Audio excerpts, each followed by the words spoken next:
Conseguiu compreender ou tem mais alguma dúvida? Não, agora eu entendi, pastor. Eu fiquei anos com essa confusão, com essa dúvida. Agora ficou bem claro. Obrigado. Deus abençoe. Amém. Isso está ligado aqui com o primeiro ofício também, tá? O ofício profético. Vai fazer mais sentido no decorrer do desenvolvimento da aula. Veja só. O ofício profético. O Antigo Testamento profetiza Cristo como profeta. Deixe isso claro. No Antigo Testamento, nós vamos ver que Jesus ele é profeta. Vamos ler Deuteronômio, capítulo 18, versículo 15. O que o Antigo Testamento fala a respeito de Cristo como profeta? Deuteronômio, capítulo 18, versículo 15. E alguém abre para mim Atos, capítulo 3, versículo 23, versículo 22 e 23. Repetindo, Deuteronômio, capítulo 18, versículo 15, e Atos, capítulo 3, versículo 22 e 23. Em Deuteronômio, há dizendo que Jesus ele é o profeta. Deixe isso claro em Deuteronômio. E essa profecia se cumpre em Atos, capítulo 3, versículos 22 e 23. Quem é esse profeta que haveria de vir? Atos dos Apóstolos, Lucas responde, que é o próprio Senhor Jesus. Quem achou Deuteronômio, leia para mim, por favor.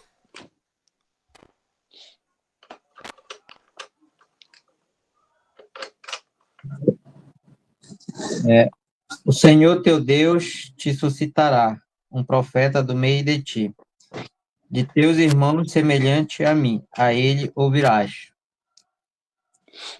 Essa é uma profecia de que Deus levantaria alguém para profetizar. Deus levantaria um profeta. E esse profeta é o próprio Senhor Jesus. A alusão está em Atos capítulo 3, versículos 22 e 23. Alguém leia para mim, por favor. Pois Moisés disse: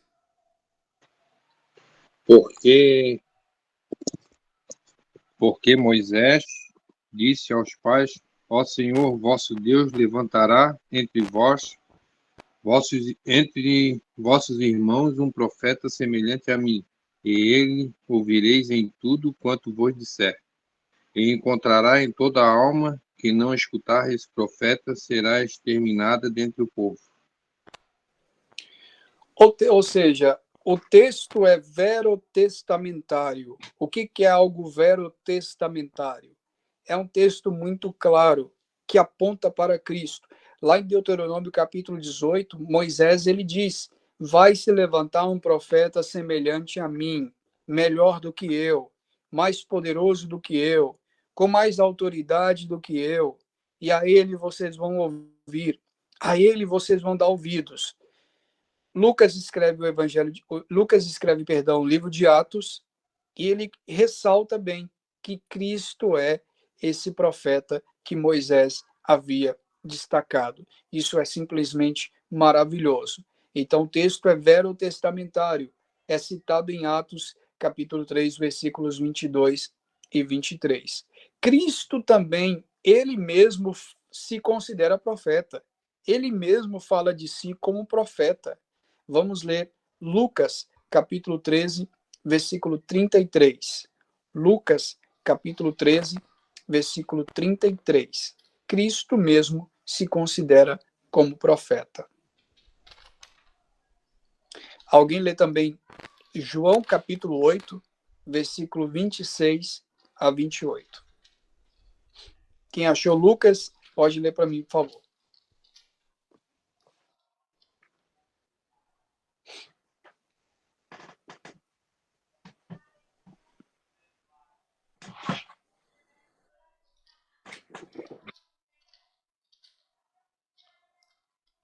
É Lucas o quê, irmão?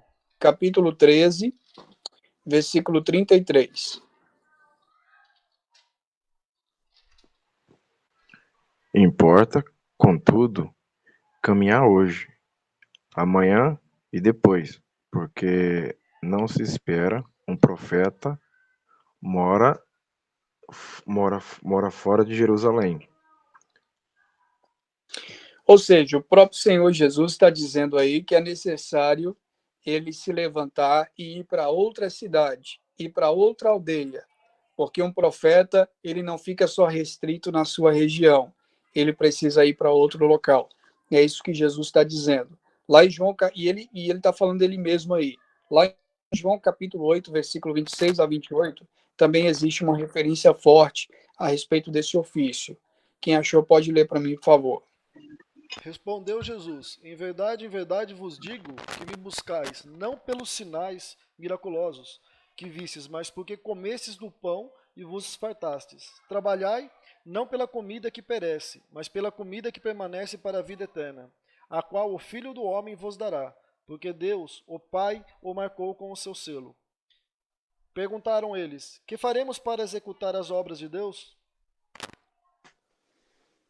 Até o 28? 28. Ou seja, o próprio Senhor Jesus está mostrando ali que ele é o pão que não perece. Ele é a palavra de Deus. Ele fala da parte do Pai, sendo o próprio enviado pelo Pai. Também nós lemos lá em lá em João capítulo 12, versículos 49 a 50. Alguém lê para mim. João capítulo 12, versículo 49 e 50. Porque eu não tenho falado de mim mesmo, mas o Pai que me enviou, ele me deu mandamentos sobre o que hei de dizer e sobre o que hei de falar. E sei que o seu mandamento é a vida eterna. Portanto, o que eu falo, falo como o Pai me tem dito. Sabe por que os fariseus, eles ficavam inquietos a respeito de Jesus? Eles não tinham palavra nenhuma para acusar Jesus de alguma coisa? Justamente, primeiro, porque todas as profecias do Antigo Testamento já se cumpriam em Jesus. Ele tinha que nascer de uma virgem, ele tinha que nascer em Belém, ele viria montado no jumentinho. Todas as profecias do Antigo Testamento se cumpriu corretamente, na data certa, na hora certa, no momento certo em Jesus. Isso por si só já deixava eles de orelha em pé, arrepiados. A outra questão é que tudo que Jesus falava, ele falava da parte do próprio Pai. Apesar dele ser, como nós já vimos, eu e o Pai somos um. Apesar dele ser o próprio Deus encarnado, ele esteve aqui como homem. Apesar de ser o próprio Deus encarnado, ele esteve aqui como homem. Estando aqui como homem, ele precisava, então, pregar, anunciar, viajar, andar de um lugar para outro. E tudo que ele falava como homem aqui, mas da parte do próprio Pai, tendo uma ligação direta e espiritual com o próprio Pai. Isso é muito forte, porque a própria palavra profeta está ligado a porta-voz, a Nabi. Então, sendo ele o porta-voz do Pai, ele esteve aqui como receptáculo do Pai. Voltando lá em João capítulo 1, nós vimos, e o verbo se fez carne, se fez, ou seja, significa que ele não era carne, ele se fez carne. Ele sempre foi Deus, ele é Deus, só que ele se fez carne, ele se tornou carne e habitou entre nós. A palavra habitou é a palavra tabernaculou no grego, literalmente, tabernáculo. Ou seja, ele se fez sagrado, ele se fez santo entre nós. Então, tendo essa divindade nele, esse poder divino sobre ele, ele é um profeta porque ele é o receptáculo de toda a glória de Deus Pai, de toda a glória do Pai revelada em Deus Filho. Isso fica muito mais claro também quando nós lemos João capítulo 14, versículo 4. Podem procurar aí. João capítulo 14, versículo 4. Ele deixa claro que o que ele fala, ele não fala de si mesmo. Ele fala da parte do próprio Pai, da parte do Senhor. E talvez essas são algumas expressões que causam estranheza na mente de muitas pessoas que duvidam da divindade de Cristo. Quando ele diz, o Pai, eu vim pelo Pai, eu falo a respeito do Pai, eu vivo em função do Pai. Então, na mente de muitas pessoas, é como se Jesus fizesse uma divisão entre Pai, entre ele sendo apenas homem, e o Pai sendo o próprio Deus, mas não é. A divisão aqui é Deus Filho e Deus Pai. Ele não está medindo forças com Deus Pai. Ele só está mostrando que o ofício dele é um ofício profético, que ele é porta-voz, ele é Nabir, ele é porta-voz do próprio Pai. Lê para mim João capítulo 14, versículo 14.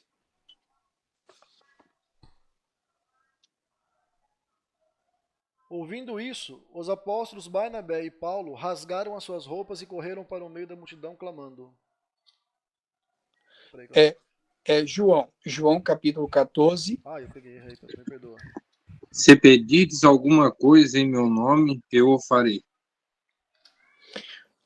Capítulo 14, versículo 14. Perdão, versículo 4, tá? Desculpe. Mesmo vós sabeis para onde vou e conheceis o caminho. Verso 5.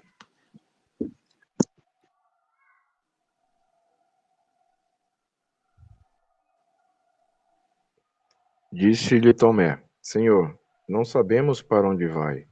Como saber o caminho? Ou seja, ele está mostrando aqui, no capítulo 14, o bom seria nós fazermos a leitura completa para fazer mais sentido o raciocínio, mas o nosso tempo é muito limitado. O capítulo 14, ele está falando dos mistérios do Pai, da glória do Pai, e ele revela isso para os seus. Ele revela que ele prepara lugar, que ele prepara moradas, que é as moradas do Pai, para que aonde ele estiver, estejam todos também falando da casa e da morada do Pai, porque ele é o porta-voz, ele fala da parte do Pai, ele vive em função do próprio Pai. Isso é ser um profeta, é falar aquilo que é do próprio Pai, que vem do próprio Deus, que vem do próprio Senhor. Então, a palavra do Pai, o profeta, o Senhor. Um outro aspecto também desse primeiro ofício, de que Jesus ele é profeta, é que um profeta ele faz predição de coisas futuras. E talvez aqui é muito complicado, porque muitas pessoas acham que profeta só revela, ele só profetiza. Sim, profeta revela e profeta profetiza coisas futuras. Só que, como nós acabamos de ver aqui, não é só esse ofício do profeta. O ofício do profeta não é só ficar revelando e profetizando. O profeta também prega. O profeta também fala da parte do Pai. Como ele mesmo diz no texto que nós vimos, o profeta vai de um lugar a outro, ele não fica só restrito na sua região. Um profeta, ele sai de um lugar e profetiza. Então, esse é apenas um dos aspectos do ofício. E o aspecto é predição de coisas futuras. Jesus fez isso. Jesus predisse coisas futuras. Pode perguntar, Logan. Irmão, algumas igrejas, por exemplo, eu já ouvi pessoas falando assim, o pregador, na verdade, eles chamam de profeta. É lícito, é salvo dizer isso? Sim, na verdade, é necessário dizer isso, porque na mente das pessoas o profeta é aquele que profetiza, como eu acabei de dizer. Sim, o profeta profetiza coisas futuras. Só que hoje o ofício profético, ele é predizer as coisas futuras também. E quais são as coisas futuras? A vinda do Senhor, Apocalipse, né? Os sinais que antecedem. Isso é predizer, isso é ser profeta. Não tem nada a ver com profetizar bênçãos, vitórias, conquistas na vida das pessoas. Nós cremos que a profecia hoje ela é o anúncio das Escrituras, é o anúncio da palavra de Deus. Então, toda pessoa que tem essa prerrogativa de anunciar o Evangelho, de anunciar a palavra de Deus, automaticamente ele já é um profeta autenticado, porque ele anuncia a verdadeira e genuína palavra do Senhor. Então, profetizar é pregar, é anunciar as Escrituras. Só que aqui nesse aspecto o profeta ele também profetiza coisas futuras, mas não só profetiza, porque na mente nossa, quando fala profeta, a gente já imagina que vai profetizar algo que vai acontecer, coisas futuras. Esse não é o único ofício. Existem vários ofícios de um profeta. Um deles é profetizar coisas futuras. Ok? Então, a predição de coisas futuras foi o que o próprio Senhor Jesus fez. E nosso tempo já encerrou, a gente vai ler pelo menos um texto aqui sobre Jesus profetizando coisas futuras. Deixa eu ver, vamos lá. Um texto muito melhor, vamos em Lucas, abre aí para mim. Lucas capítulo 19, versículos 41 a 44. Esse texto é muito bom. Lucas capítulo 19, versículos 41 a 44.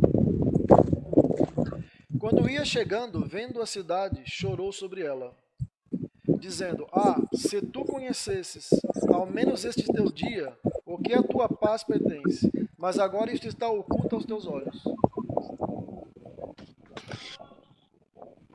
Você leu até o 40, perdão, Lucas, você leu qual texto? Quando ia chegando, vendo a cidade, chorou. É 40 e 41, pastor? Isso, exatamente. Respondeu Jesus. Desculpa, pastor. Pode ler. 41 até o 44.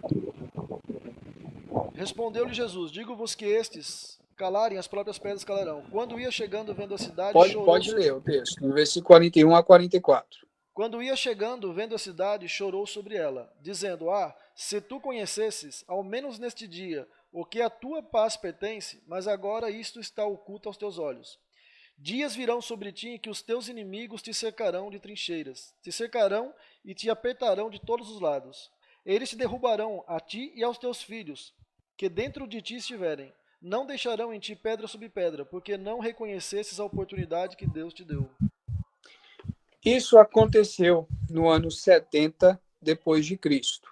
Jesus morre, ressuscita, vai assunto aos céus, passa os anos, chega o ano 70 depois de Cristo. O general Tito, filho do imperador Vespasiano, entra em Jerusalém, destrói o templo de Jerusalém, derruba no chão, não fica pedra sobre pedra, todas as pedras foram derrubadas. Acontece a diáspora judaica e vai ficar até 1948, inclusive o brasileiro Oswaldo Aranha vai votar a favor da nação de Israel por causa da diáspora. Jerusalém foi destruída. E essa profecia que Jesus profetizou aí se cumpriu perfeitamente no ano 70 depois de Cristo. Isso também está relatado em Mateus capítulo 24. Então, essa destruição de que te cercarão de trincheiras, vocês serão destruídos, é uma profecia do próprio Senhor Jesus que se cumpre no ano 70 depois de Cristo. Esse texto é muito bom porque é de forma bem linear a profecia de Jesus, ela se cumpre nesse período do ano 70 depois de Cristo. Gente, nós vamos encerrar por aqui. Tem muitos outros textos sobre o ofício de Cristo e mais dois aspectos desse primeiro ofício. Na próxima aula, nós vamos estudar vamos concluir, pelo menos esse primeiro ofício, que é o ofício profético de Cristo. Após esses três ofícios, que é o ofício profético, sacerdócio e rei, nós vamos ver a kenosis, que é o período de humilhação, como que Jesus ele abriu mão da sua própria glória, se humilhou e se tornou homem, e a gente conclui nosso módulo de Cristologia com a humilhação e também a exaltação de Cristo. Isso é muito importante. Alguém levantou a mão, pode fazer a pergunta. Professor, eu queria perguntar sobre os PDFs. O senhor falou de mandar para a gente. Como é que o senhor vai mandar isso? Vai mandar no grupo? Vai mandar por e-mail? Porque o da aula passada eu não peguei, por exemplo. Aham. Eu vou te enviar, me chama no privado, que eu vou te enviar da aula passada e também dessa aula. Tá quase pronto, preciso concluir ainda alguns aspectos do que nós vimos aqui hoje. Ainda hoje, se der tempo, eu envio para vocês. Se não der tempo, eu encaminho amanhã, tá? Aí eu te encaminho especificamente para você da aula passada e dessa aula de hoje. Só que todos os PDFs, eles estarão disponíveis lá no grupo do WhatsApp, tá bom? Que é muita gente, para não ficar enviando um por um, acaba esquecendo. Então, lá no grupo já está todo mundo lá, já encaminho já o link, o PDF lá, tá? Alguém tem alguma dúvida sobre nossa aula de hoje? Agora é o momento de perguntas. Nós temos aí mais uns 3 minutinhos para a gente encerrar. Pode fazer a pergunta. Aproveita aí o cálice para sempre, né?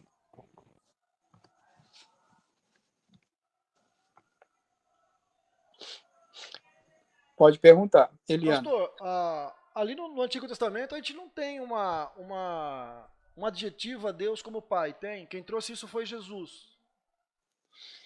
No Antigo Testamento, exatamente, não há nenhum adjetivo, mas existe sim alguns textos que apontam ele como pai. Quando ele chama o próprio Israel, por exemplo, de meu bichinho, bichinho de Jacó, é como se fosse minha criatura, né? Aquilo que eu criei, que eu formei. Então, existem vários textos no hebraico, não na nossa língua em português, porque a tradução ela perde um pouco o sentido, mas se você observar o texto, por exemplo, esse meu bichinho, por exemplo, esse meu bichinho de Jacó, na nossa Bíblia está lá, meu bichinho de Jacó, porque os tradutores acharam melhor colocar essa expressão, porque ia ficar muito estranho se deixasse o original. O original está lá, meu vermezinho. A expressão é meu vermezinho. O que é um vermezinho? O vermezinho dá uma ideia de algo que está dentro de você. Você tem um vermezinho mesmo dentro de você. Então, é como se você gerasse esse vermezinho. Então, é muito bonito também, é o fato de Deus nos gerar, dele ser nosso pai. Então, os tradutores, eles tiraram essa expressão, porque iria, sim, ficar muito estranha. Meu vermezinho. Muita gente iria até confundir as coisas. Então, a tradução colocou meu bichinho, mas é meu vermezinho. Muita gente gosta de criticar, só para a gente não fugir do assunto, mas muita gente gosta de criticar a tradução, as traduções que nós temos, e gosta muito do original, muito do original. Então, vamos lá. Lá em Salmos diz assim, o Senhor é minha força. Se os tradutores não tivessem melhorado a tradução e deixassem no original mesmo, iria estar lá, o Senhor fortalece o meu chifre. Olha só, o Senhor fortalece o meu chifre. Então, se deixasse no original, imagina como iria ficar complicado, principalmente nessa cultura nossa que chifre é outra coisa. Então, os tradutores tiraram a palavra chifre no hebraico significa força, e traduziram para força. Então, muita gente diz, mas a tradução mudou os nomes e tal. São pessoas que desconhecem o hebraico. Quem conhece o fato hebraico vai entender perfeitamente o porquê de algumas variantes ter sido mudadas, porque a nossa cultura é totalmente diferente da cultura judaica. Para a cultura judaica, não. Falar o Senhor é meu chifre, para eles está tranquilo. Mas na nossa cultura ficaria muito estranho. A mesma coisa é a palavra pai aí, que muitas vezes não aparece lá no Antigo Testamento, mas aparece com outras palavras, com outros adjetivos, tá? Tá bom. Obrigado, pastor. De nada. Alguém mais tem alguma dúvida?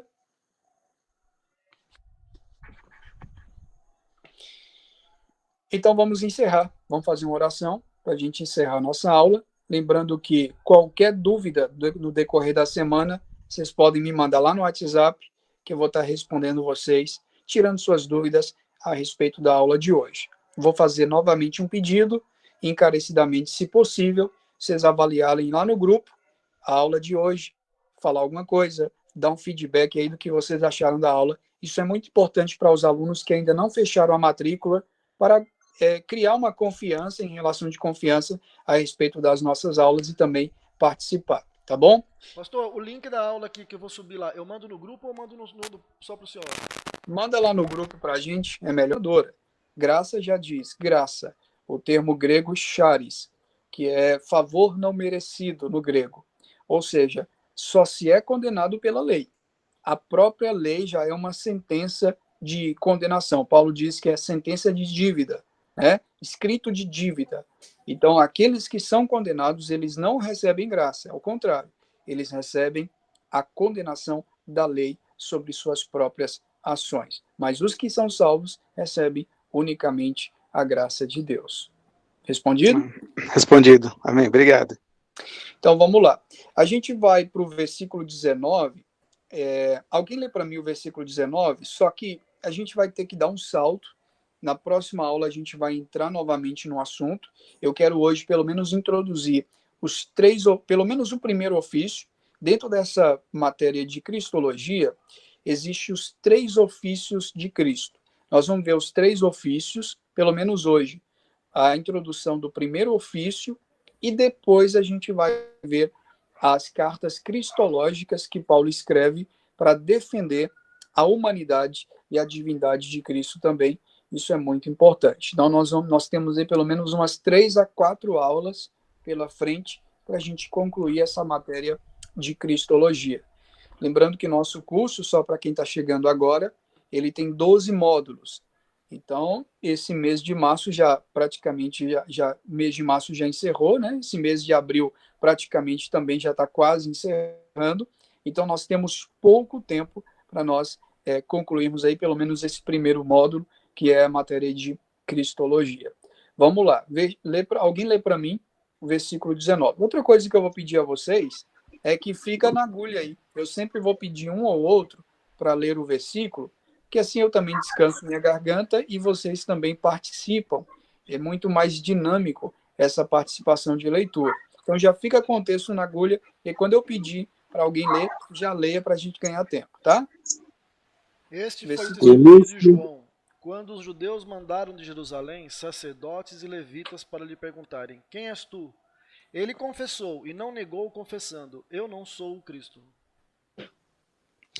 João Batista, ele deixou claro isso. E note que o capítulo 1 de João, quando relata sobre João Batista, João faz questão de deixar esse registro. João não é o Cristo. O próprio João diz: eu não sou ele. Eu testifico dele, mas eu não sou ele. A pergunta é, por que João faz ele frisa isso? Ele faz questão de destacar isso nessa narrativa.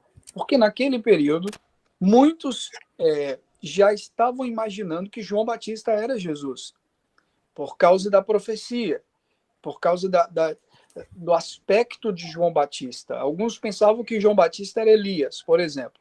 Isso também remete lá quando Jesus diz: quem diz os homens que sou? Uns dizem que tu és Elias, outros dizem que tu és João Batista, não é? Quando os discípulos perguntam. Então havia essa perspectiva de que Jesus era João Batista. Então por isso que João faz questão de ressaltar isso. Eu não sou o Cristo. Essa expressão aí, Cristo, a palavra Cristo é a palavra Machia, ou seja, é como se João dissesse: eu não sou o Messias. Podem ficar tranquilos, vocês estão com medo de mim porque eu estou vestindo diferente, porque eu moro no deserto, eu chamo todo mundo de raça de víboras. Pode ficar tranquilo, porque eu só estou abrindo o caminho. Vai vir o cordeiro, e o cordeiro ele é manso. Eu estou agindo aqui como um leão bravo, mas vai vir um cordeiro manso, e esse cordeiro tira o pecado do mundo. Então podem ficar tranquilos. Eu não sou o Machia, eu não sou o Messias. Isso é em hebraico, eu não sou o Machia, mas quando ele usa a expressão Cristo, é a mesma expressão Messias no hebraico. A palavra Cristo, no grego, significa untado com óleo, ungido. Cristo significa ungido, untado com óleo. A tradução mais precisa no original grego. Ou seja, eu estou cheio de óleo, porque eu abro o caminho para o Salvador, mas ele é untado com óleo. Ou seja, quando você vai fazer um bolo, você precisa untar a forma para que o bolo não gruda na forma. Então, quando a expressão Cristo aparece no Novo Testamento, dizendo que ele é untado com óleo, significa que ele é completo, que ele não deixa nenhuma ressalva, que ele não deixa nenhum resquício, ele é correto, santo, puro. É como se João Batista dissesse: eu sou pecador, como todos vocês, mas ele não é. Ele é o Cristo, ele é untado com óleo, ele é o Deus Todo-Poderoso e verdadeiro. Bom, concluindo essa parte aqui de João capítulo 1, eu acho que já fica muito mais fácil vocês entenderem que o Evangelho de João inteiro vai mostrar que Jesus é de fato o nosso Deus. Divindade de Cristo. É muito importante você entender que Jesus é Filho de Deus e, ao mesmo tempo, ele é o próprio Pai. Ele é o próprio Deus.